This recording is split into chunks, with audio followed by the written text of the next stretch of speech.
حضور علیہ الصلوۃ والتسلیم کا مقام مرتبہ یہاں تک کہ دوران نماز اگر حضور علیہ الصلوۃ والتسلیم کسی کو بلائیں تو رب ذوالجلال نے حکم عطا فرما دیا کہ نماز چھوڑو اور سیدھے دربار مصطفیٰ میں چلیں. اور یہ بات سورہ الانفال آیت نمبر 24 اللہ رب العزت نے ارشاد فرمایا، اے ایمان والو اللہ اور اس کے رسول کے بلانے پر فوراً حاضر ہو جاؤ. استجیبوا للہ وللرسول اذا دعاکم، جب تمہیں اللہ کا نبی بلائے فوراً حاضر ہو جاؤ. لما یحییکم، جب تمہیں رسول اس چیز کی طرف بلائیں جو تمہیں زندہ کر دے. کیونکہ جو کچھ حضور علیہ الصلوۃ والتسلیم ارشاد فرماتے ہیں اصل میں وہی چیز روح پروری کا کام کرتی. حضور بلاتے ہیں کہ نماز پڑھو، بندے کو صلاحیتیں ملتی ہیں. سرکار فرماتے ہیں تم نیکی کا کام کرو، بالیدگی ملتی ہے. حیا اختیار کرو، نئی زندگی ملتی ہے. بصارت اور بصیرت میں وسعت پیدا کرو، یہ نئی زندگی کا پیغام. تو حضور علیہ الصلوۃ والتسلیم تمہیں جب بھی بلائیں، تم جیسے بھی پوزیشن میں ہو، استجیبوا للہ وللرسول اذا دعاکم لما یحییکم، تو فوراً چلے آؤ. الجامع صحیح البخاری، سنن ابی داؤد، سنن نسائی، سنن ابن ماجہ.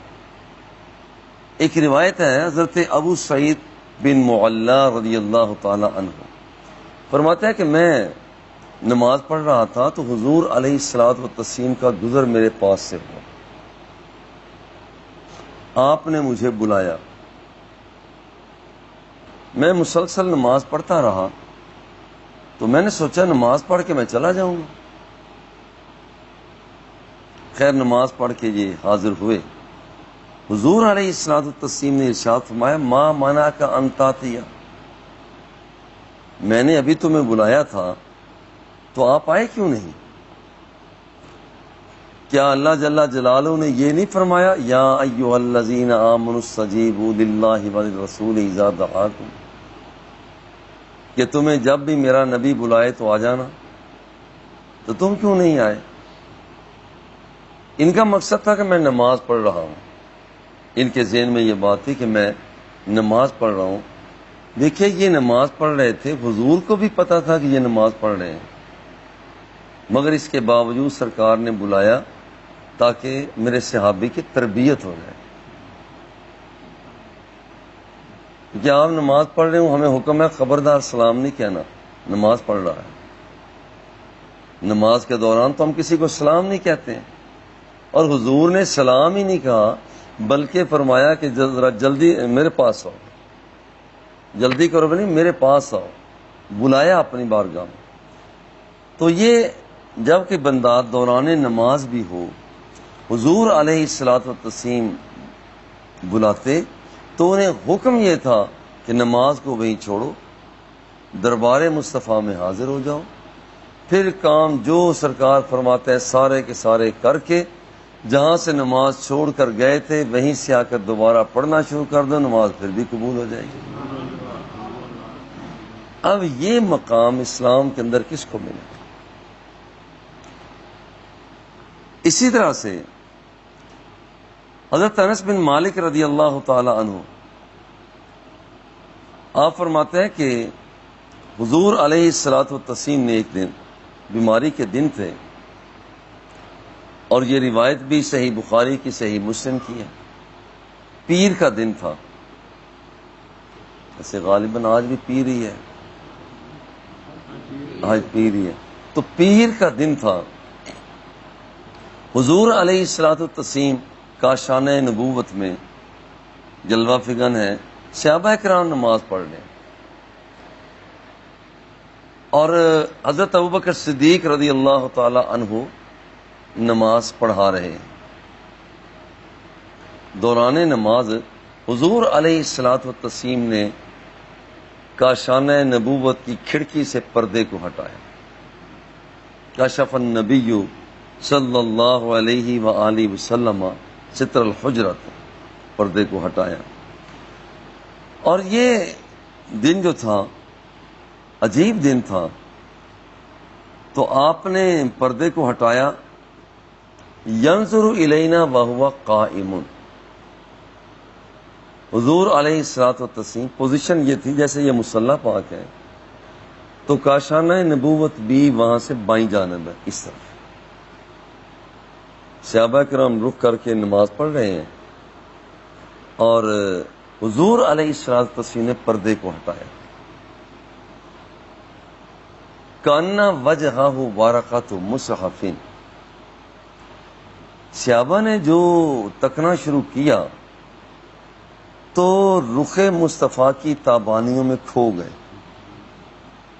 یعنی یہ نہیں کوئی ٹیڑھی میڑھی آنکھ کر کے دیکھا، نہیں، باقاعدہ طور پر دیکھا کہ حضور جلوہ فگن ہے۔ تو یہاں پر کہتے ہیں کأن وجہہ ورقۃ مصحف، کہتے ہیں کہ ہمیں تو یوں لگ رہا تھا کہ آپ کا چہرہ قرآن مقدس کا ایک ورق ہے، کہ رخ مصطفیٰ پہ ہمیں رخ مصطفیٰ پہ قرآن مقدس نظر آ رہا تھا، سادہ سا مطلب یہ ہے، رخ مصطفیٰ پہ ہمیں قرآن مقدس نظر آ رہا۔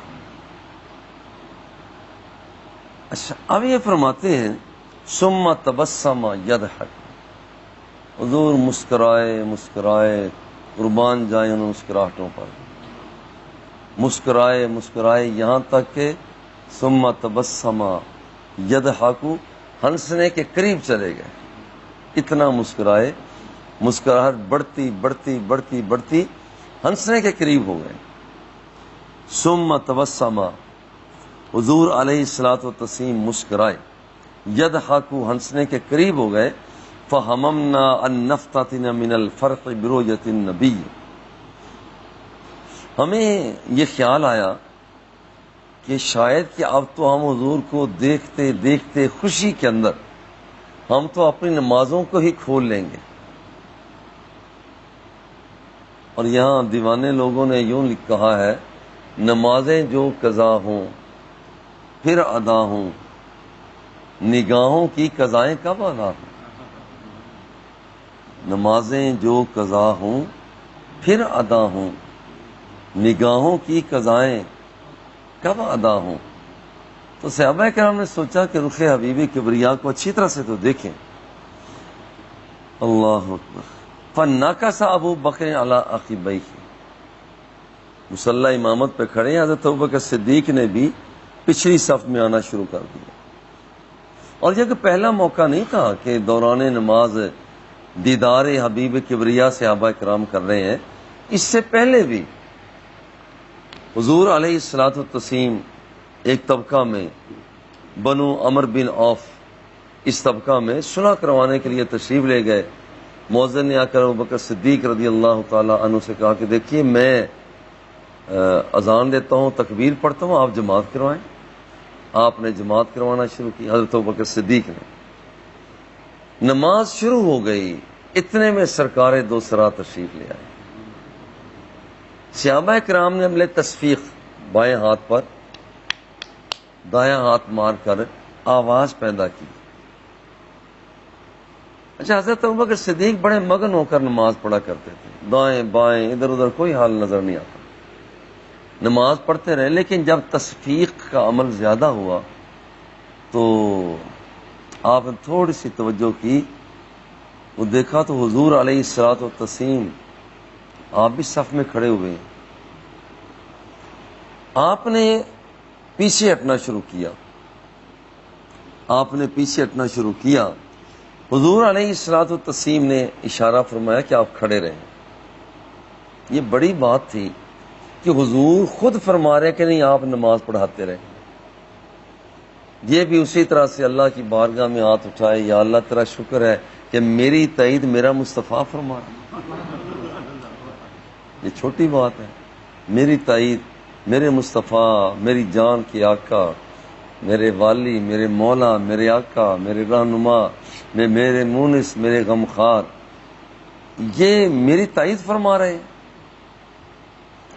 اب یہاں پر اللہ کی ذات کا شکریہ ادا کیا، مگر پھر بھی پیچھے ہٹ گئے۔ اس حدیث میں ہے کہ سرکار نے سلام پھیرا، لوگوں کو مخاطب ہوئے کہ دیکھو عمل تصفیق نہیں کرتے، تسبیح پڑھا کرو۔ حضرت ابوبکر صدیق سے جو فرمایا تھا، ما منعک ان تثبت علی المصلی اذا امرتک، جب میں نے آپ کو یہ کہہ دیا تھا کہ آپ اپنی جگہ پر ٹکے رہیں، نماز پڑھتے رہیں، تو آپ پھر یہاں پر کیوں نہ ٹکے رہیں، نماز پڑھاتے رہیں۔ آپ پر کہتے حضور ما کان لابن ابی قحافہ ان یصلی بین النبی صلی اللہ علیہ وسلم، حضور میری جرت آپ جلوہ فگن ہوں اور پھر نماز میں پڑھاؤں، حضور یہ میری جرت تو نہیں ہے۔ اس لیے میں، اور سرکار نے بھی نہیں یہ فرمایا کہ ہاں یہاں پر پھر بھی تجھے پڑھتے رہنا چاہیے تھا، خاموش ہو گئے، جس کا مطلب یہ تھا، حدیث پر مہر لگا دی، جو کام تم نے دوران نماز کیا ہے 100% تم نے ٹھیک کیا، یہ مطلب ہے۔ جو میں پہلی روایت عرض کر رہا تھا اس میں ہے کہ آپ نے ہنسنا مسکرانا شروع کیا، ابوبکر صدیق رضی اللہ تعالیٰ عنہ پیچھے ہٹنا شروع کیا، اور یہ وَظَنَّ أَنَّ النَّبِيَّ خَارِجٌ إِلَى الصَّلَاةِ، اور انہوں نے سمجھا کہ اب حضور شاید کہ نماز کی طرف تشریف لائیں، مگر حضور نے ارشاد فرمایا نماز پڑھتے رہو۔ وَأَرْخَى السِّتْرَ، یہ دن بڑا عجیب دن تھا، اپنے رخ تاباں پر پردہ ڈال لیا، بس پردہ کیا کیا کہ دنیا سے ہی پردہ کر لیا۔ یہ وہ آخری دن تھا جو صحابہ کرام نے دیدار مصطفیٰ کیا، حضور کا دیدار کیا، اور اس کے بعد پھر حضور علیہ السلام وَأَرْخَى السِّتْرَ فَتُوفِّيَ مِنْ يَوْمِهِ ذَلِكَ، بس اسی دن حضور علیہ السلام کا انتقال پرملال ہو گیا۔ یہ آخری دن تھا، حضور علیہ السلام نے صحابہ کو دیکھا اور صحابہ کرام نے حضور علیہ السلام کو دیکھا، اور وہ دورانیہ بھی نماز کا تھا، جس کا نتیجہ یہ نکلتا ہے کہ دوران نماز اگر حضور علیہ السلام کی طرف توجہ ہو بھی گئی تو نماز ٹوٹتی نہیں ہے۔ آج بھی اگر بالفرض ایک آدمی کی توجہ حضور علیہ السلام کی، جیسے ہم پڑھتے ہیں اور ساتھ ساتھ دماغ ہمارا چلتا ہے، تصور پیدا ہوتا ہے، ہم پڑھتے ہیں التحیات للہ والصلوات والطیبات، جب رب الجلال کی تجلیات کا ذکر رہتا ہے توجہ ادھر بڑھتی ہے، اور جب ہم کہتے ہیں السلام علیک ایھا النبی، تو پھر ہمارا تصور کام کرتا ہے کہ جیسے سرکار سامنے جلوہ فگن ہے اور غلام آپ کو سلام پیش کر رہے ہیں، ہمارا تصور ساتھ چلتا ہے۔